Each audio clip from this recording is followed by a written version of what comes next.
Berlin war nach 1945, ja nicht nur Symbol des geteilten Deutschlands, Symbol des geteilten Europas, Symbol für den Eisernen Vorhang.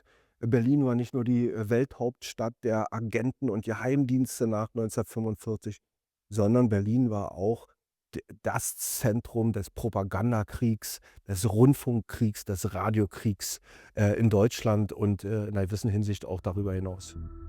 Die Zuspitzung des Konflikts nach 1945 zwischen den Ost und Westmächten führte auch immer stärker zu stärkeren, separatistischen Erscheinungen. Immer mehr, gerade in Berlin, wurde alles getrennt. Nach 1945 gab es die besondere Situation, gerade in Berlin, dass in der Masurenallee das, Haus des Rundfunks stand. Dort hat die sowjetische Besatzungsmacht den Berliner Rundfunk installiert. Das war allerdings in den Westzonen gelegen. Und so haben wir in der Nachkriegszeit in Berlin die, Situation, dass, ein sowjetischer Sender, wenn man so will, aus den Westzonen strahlte. Und das war natürlich für beide Seiten sehr unwillkommen und ungelegen. So stellte sich dann auch immer stärker die Frage, wie weiter mit dem Haus des Rundfunks in der Masurenallee, was dann letztendlich dazu führte, dass man im Ostteil der Stadt, nach einem geeigneten Gelände suchte, wo man ein modernes, Rundfunkgebäude errichten könnte, wo man die Rundfunksender der DDR praktisch vereint, jedenfalls die, die überregional ausstrahlten. Wir sind hier an dem berühmten Gebäude La-Lepa-Straße, Funkhaus.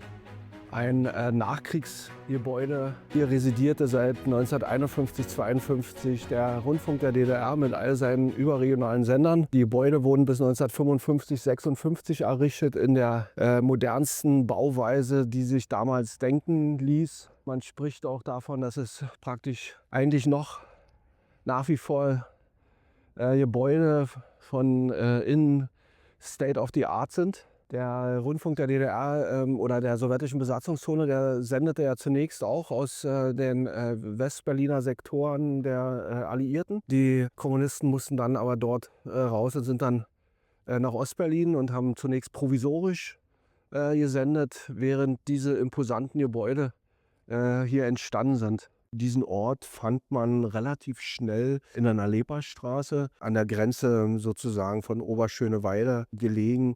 Und dort errichtete man eben dieses, Rundfunkgebäude. Man benutzte am Anfang bereits bestehende Gebäude, indem man provisorisch, die Rundfunkanstalten unterbrachte und baute aber zugleich ein neues, das heute noch dort stehende riesengroße Rundfunkgebäude. Wenn man so will, ist die Nalepa-Straße eins der Propagandazentren, in der SED-Diktatur in der DDR gewesen. Das Besondere an diesem Gebäude ist, was man, glaube ich, in der DDR, die meisten, die sich jetzt nicht damit so beschäftigten oder die da nicht arbeiten, was man vielleicht gar nicht wusste, dass dieser Gebäudekomplex nach den damals absolut hochmodernsten, Überlegungen und Techniken, die man zur Verfügung hat, errichtet worden ist. Imposant an diesen Gebäuden ist jetzt vielleicht gar nicht so sehr die Außenfassade, sondern ist das, was sich da drinnen abspielt. Aufnahmestudios, 'ne Klangtechnik, Aufnahmesäle nach den absolut, modernsten und technologisch versiertesten Vorstellungen und Entwicklungen, die man damals so hatte. Das betraf insbesondere die Senderäume, das betraf die, man kann schon sagen, die Konzerträume, die Aufnahmeräume, man hatte also eine einzigartige Akustik geschaffen mit Spezialisten, die sich das, offenbar alles sehr genau überlegt hatten. Solche Räume entwirfst du ja nicht dafür, weil hier irgendwelche Funktionäre irgendwelche langweiligen, dummen Reden halten. Dafür brauchst du irgendwelche, fensterlosen, kleinen Räume, da reicht es, sondern denen war schon klar, also wenn wir die Leute irgendwie auch unterhalten wollen, wenn wir die bei der Stange halten wollen, wir müssen denen eben auch Integrationsangebote machen.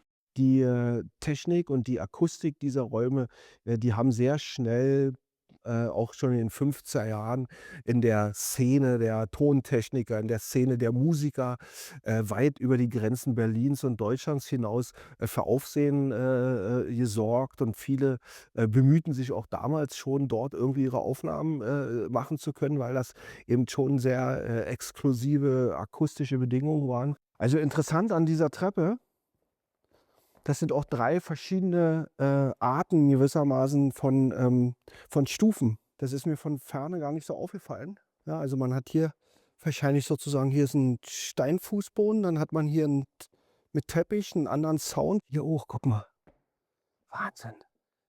Und das ist ja, 'ne Angelegenheit, die bis zum heutigen Tage anhält. Was auch immer seit 1990 da passierte, diese Exklusivität dieser, Räume, dieser, Angebote, die dort gemacht werden, die hat sich also bis heute, gehalten. Guck mal an, so sieht's nämlich aus.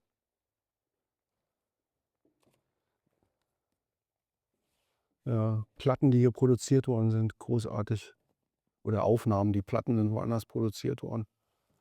Hammer. Hier live at Funkhaus. Alice Vögel Lu. Ich glaube, dass Alice 'ne ganz große ist. Alice ist schon deshalb 'ne ganz große, weil sie wusste, dass sie hier die Aufnahmen machen will. Und wer also auf die Idee kommt, hier seine Aufnahmen zu machen und machen zu dürfen, der muss einfach groß sein. Und bis heute, pilgern da, Stars aller Genres hin, um ihre Platten, um ihre Aufnahmen, zu produzieren. Und das ist, schon mal, etwas, was man ja sonst im Zusammenhang mit der DDR nicht so häufig behaupten kann, dass ihnen da mal, sozusagen über den Tag hinaus etwas gelungen ist, was, von Dauer und von Bestand ist, und wohl offenbar auch noch lange Bestand haben wird. Also, liebe Leute, wenn man bislang irgendwie hier teilnahmslos durch diese Räume gelaufen ist, spätestens hier verschlägt es einem dann endgültig die Sprache. Man ist in einem riesengroßen Konzertsaal im Funkhaus, in Ostberlin. Und das, was wahrscheinlich irgendwie jeden, der sich so ein bisschen mit, Geschichte beschäftigt, mit der Geschichte auch von der DDR, wird einigermaßen sprachlos sein, dass er also dann hier einen Raum betritt, der an alles Mögliche erinnert, aber nicht an irgendwelche Propagandaräume der DDR. Das war das hier auch nicht, sondern das erinnert eben eher an eine Kathedrale, an irgendeinen einen sozusagen antiken Bau, was dann alles noch, zur totalen Überraschung mit einem Musikinstrument gekrönt wird, das nun in der DDR, weiß Gott, nicht zum zentralen Instrument, der offiziellen Propaganda zählte, nämlich 'ner extra hierfür gebauten Orgel. Also sozusagen das, was man, mit jedem Kirchenbau verbindet, äh, das thront also auch hier in diesem Riesensaal, in diesem, beeindruckenden Saal. Wozu waren die in der Lage, wenn sie wollten? Und warum, wollten sie sozusagen nicht, das viel öfter mal zeigen? Diese, Nalepa-Straße als Ort war, glaube ich, vielen Menschen, in der DDR durchaus, bekannt und bewusst, weil in vielen Radiosendungen das auch immer wieder so als so 'n wiederkehrender Standardsatz, vorkommen: „Zurück ins Rundfunkhaus, ins Funkhaus an der Nalepa-Straße. Wir senden aus der Nalepa-Straße“ und so weiter. Die meisten hätten wahrscheinlich außerhalb Berlins gar nicht so genau sagen können, wo das eigentlich ist, aber es war so 'n, doch eher stehende Redewendung und, niemand kam mehr oder weniger umhin, auch die Produkte dieses Hauses zur Kenntnis zu nehmen, weil alle wichtigen Radiosender aus diesem Rundfunkhaus heraus berichteten. Ich meine, man ahnt ja so, dass das ja alles so große Dimensionen hat. Hier haben in den 80er Jahren, rund um die Uhr über 2.000 Leute gearbeitet. Aber hier gab es auch eine Poliklinik, hier gab es einen Kindergarten, hier gab es Einkaufsmöglichkeiten, hier gab es einen Friseur. Also alles, was gewissermaßen zu so einer funktionierenden Infrastruktur einer Kleinstadt dazugehört, das befand sich hier auch auf dem Gelände. Und, insofern ist das auch ein bisschen gespenstisch, wenn ich jetzt hier so lang laufe, relativ wenige Menschen zu sehen, große Räume, die alle relativ leer sind. Und dann mir so vorstelle, wie das eben vor ein paar Jahrzehnten war. Ein totales Gewusel mit vielen Leuten, die ja alle so ihre Arbeit verrichtet haben.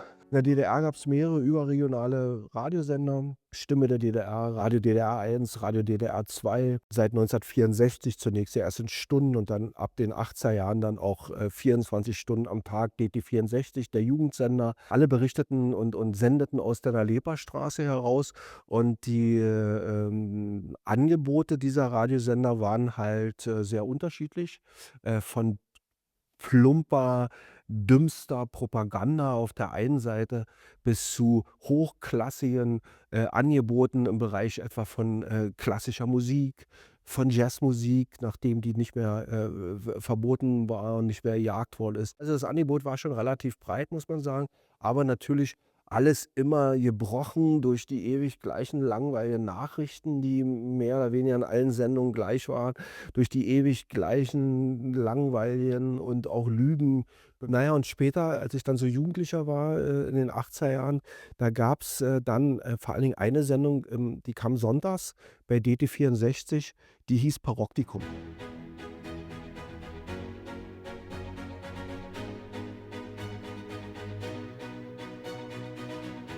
Mit zu dem Bestand des Depot des DDR-Museum gehören dann auch eine ganze Reihe von Radio und Fernsehgeräten. Richtig schön ist hier auch, dass man diese ganze zeitliche Entwicklung sieht. Also, man hat diese alten Geräte aus den 50er Jahren bis zu den neuesten Entwicklungen dann in den späten 80er Jahren. Es war so, dass natürlich anfangs, gerade auch in den 50er Jahren, eben Radio, noch viel weiter verbreitet war als Fernsehen. Das hat dann aber auch schnell nachgezogen. Wichtig ist dabei zu bemerken, dass es eben nicht nur natürlich eine Informations- und Unterhaltungsquelle war, sondern auch ein ganz zentrales Propagandainstrument des SED-Regimes, das dann so über die Radiogeräte, später auch die Fernseher, dann eben den Weg in die Wohnzimmer der Menschen gefunden hat. Eines der beliebtesten Objekte hier in der Schausammlung des DDR-Museum Depot ist dieser Radiorekorder, der SKR 720. Der wurde in den ja, 1980er Jahren, späten 80er Jahren hergestellt im VEB Sternradio in Berlin und war eben vor allem bei Jugendlichen auch ganz beliebt, weil es technisch ein gut ausgestattetes Gerät war. Es kostet zwar auch so 'ne stolze Summe, wurde aber ganz gern eben auch zur Jugendweihe verschenkt oder man hat sich selber fürs Jugendweihegeld gekauft. Und klar, viele Jugendlichen haben mit solchen Geräten dann natürlich auch viel Westradio gehört. Es gab aber schon auch DDR-Sendungen, die beliebt waren. Zum Beispiel eben ja, vom Jugendsender DT64 gab es zweiwöchentlich eine Sendung, die nannte sich Paroktikum. Das war 'ne sehr, sehr außergewöhnliche Sendung mit paar Moderatoren, echten Freaks, die sich wirklich auskannten. Und da ist, na ja, ist so 'n bisschen John Peel-mäßig gewesen. D Da ist wirklich irgendwie so abgefahrene Zeug aus England oder aus Belgien oder aus der Bundesrepublik gespielt worden. Alles irgendwie so aus der Subground, Ebene, punkmäßig, was auch immer. Manchmal Zeug, was nicht mal auf Platten gepresst war. Und der besondere Clou war auch, dass Bands aus'm Osten, also aus der DDR, ihre selbstproduzierten Tapes dorthin schicken konnten. Und dann wurden die da teilweise auch abgespielt und das war natürlich schon wow. Also, DDR-Rundfunk hatte immer ein Problem, so wie fast alles in der DDR. Der funktionierte nie autark. Er war immer auch, sozusagen im Dialog mit westlichen Rundfunksendern.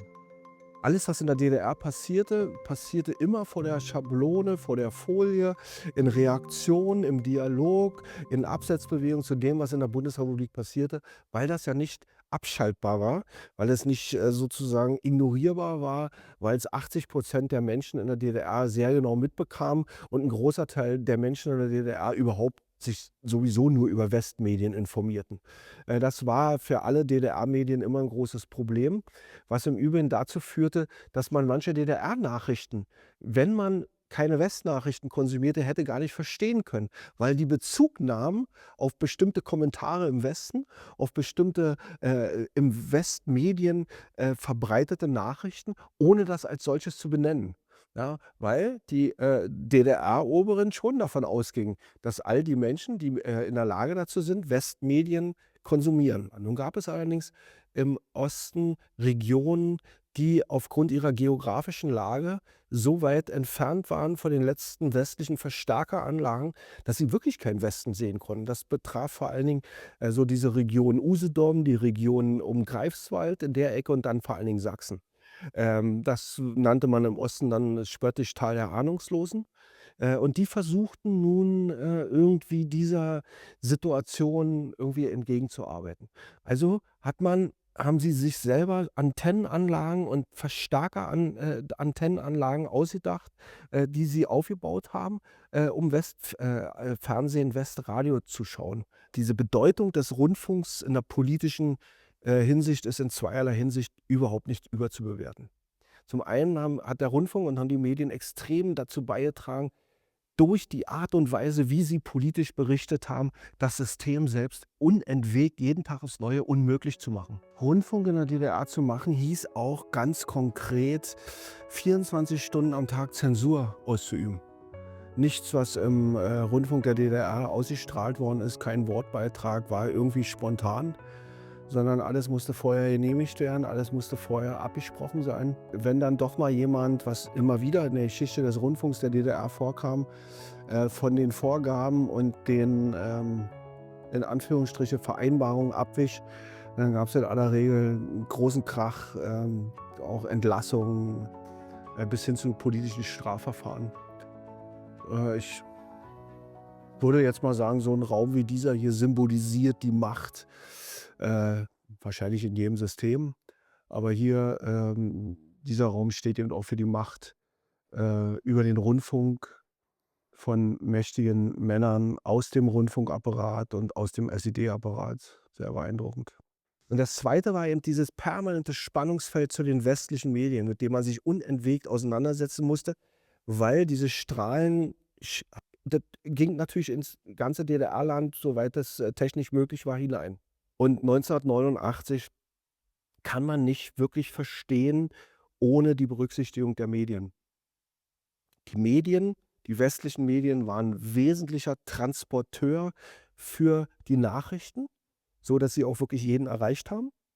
Und gleichzeitig waren die Ostmedien, die von der SED gleichgeschalteten Medien, ein ganz wesentlicher Faktor für die Unzufriedenheit im Osten, weil sie praktisch durch ihre Unbeweglichkeit, durch ihre hohe Ideologisierung, durch ihren hohen Propaganda Inhalt Tag für Tag Millionen Menschen zeigten, wie verkommen und verrucht das System ist. Ja, ich war hier das erste Mal in meinem Leben 1990, 91. Da sendete ja hier der Berliner Rundfunk, DT64, Stimme der DDR, dann der Deutschlandsender, also Stimme der DDR ist in Deutschlandsender umbenannt worden. Und ich studierte damals, also ab September 1990 und bin, glaube ich, im November oder Dezember 1990 dann das erste Mal hier eingeladen worden zu Diskussionsrunden. In den ganzen Revolutionszeiten 89, 90 spielt die Medienfrage, der Rundfunk eine ganz große Rolle. Weil es geht immer um Pressefreiheit, es geht um die Freiheit des Wortes, des Denkens und da spielen Medien eine zentrale Rolle. Und das kommt dann natürlich noch mal mit einer ganz brachialen Gewalt nach dem 9. November auf den Osten zu. Es gründete sich ein zentraler Medien 'n runder Tisch für Medien und da wurde dann halt nur auch darüber beratschlagt, wie geht das jetzt irgendwie alles weiter. Am Ende war das viel vergossene Milch, weil mit der deutschen Einheit natürlich dann eben gewissermaßen auch diese föderalen Rundfunkstrukturen auf den Osten übertragen worden sind. Es gab Riesenproteste grade in Berlin bei der Zusammenlegung von Ost- und Westrundfunkanstalten.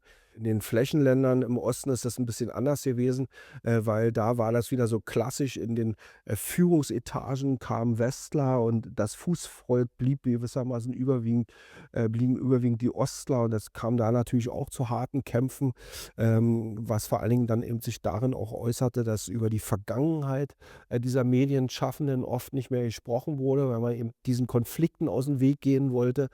Das war alles sehr unschön. Ein besonderer Kampf währte dann eigentlich um DT64. DT64 war ja ein Rundfunksender, der als ein mehrstündiges Programm 1964 etabliert worden ist am Anfang und irgendwann in den 80er Jahren war das dann ein 24-stündiges Programm, 7 Tage die Woche. Der Sender hatte eine relativ hohe Akzeptanz trotz seines hohen Ideologisierungsgrades, weil er neben seinem ganzen politischen Quatsch eben sehr viele interessante Konzertberichte brachte, gute Musik, auch zum Mitschneiden. Viele Redakteure passten schon auf, dass sie nicht in die Lieder reinquatschten. Da konnte man eben Dinge mitschneiden, die es eben nicht zu kaufen gab. Deswegen hatte DT64 aufgrund auch dieser Serviceangebote eine größere Akzeptanz als, würde ich mal sagen, jeder andere Radiosender.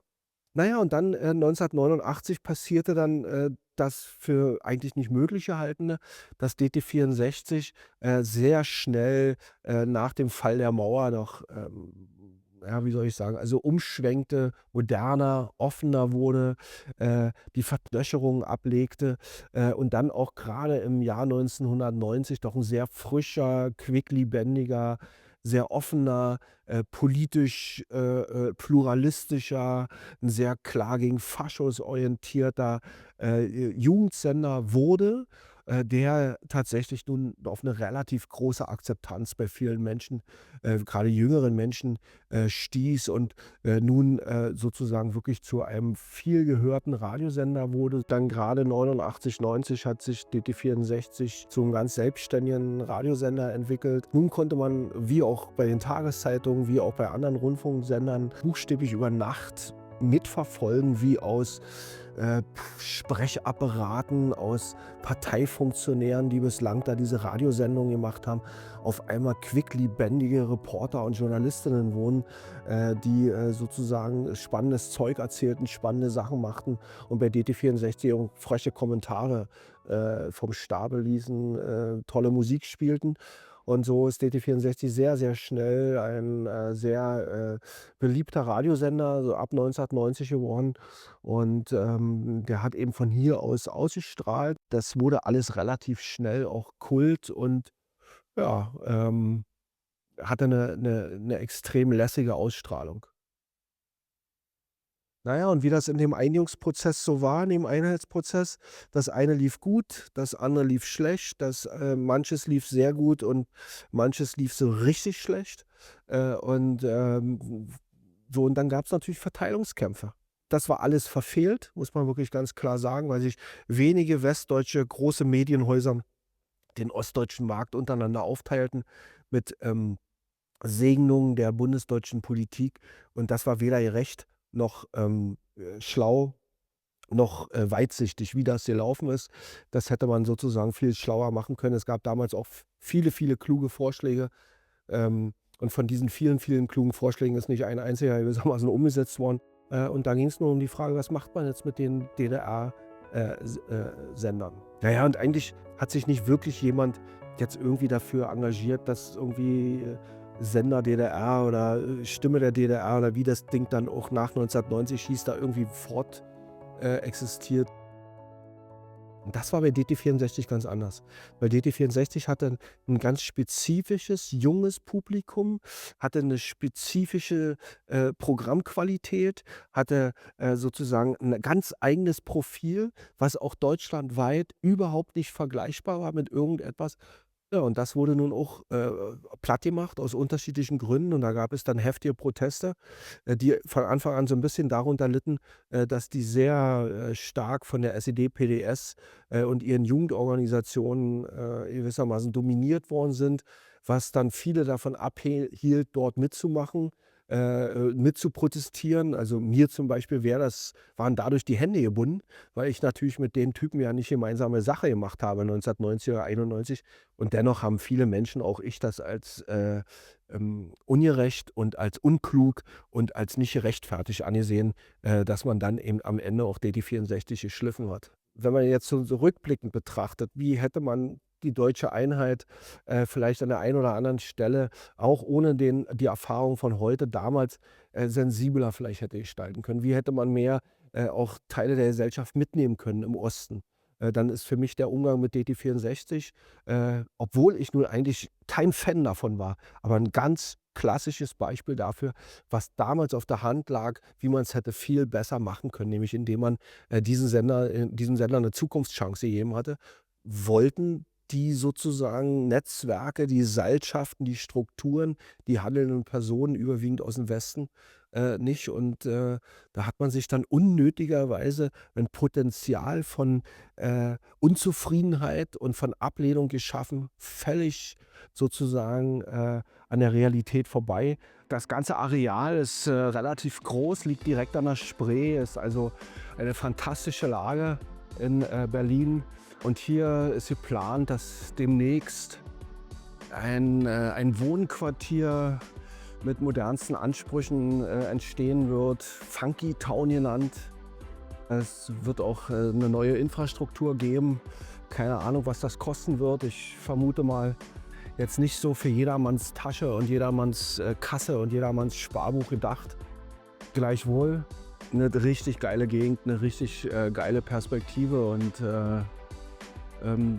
ein Ort, bei dem hier in Berlin, in Deutschland, in Ostberlin, in Mitteleuropa wahrscheinlich ein Stück Zukunft geschrieben werden wird.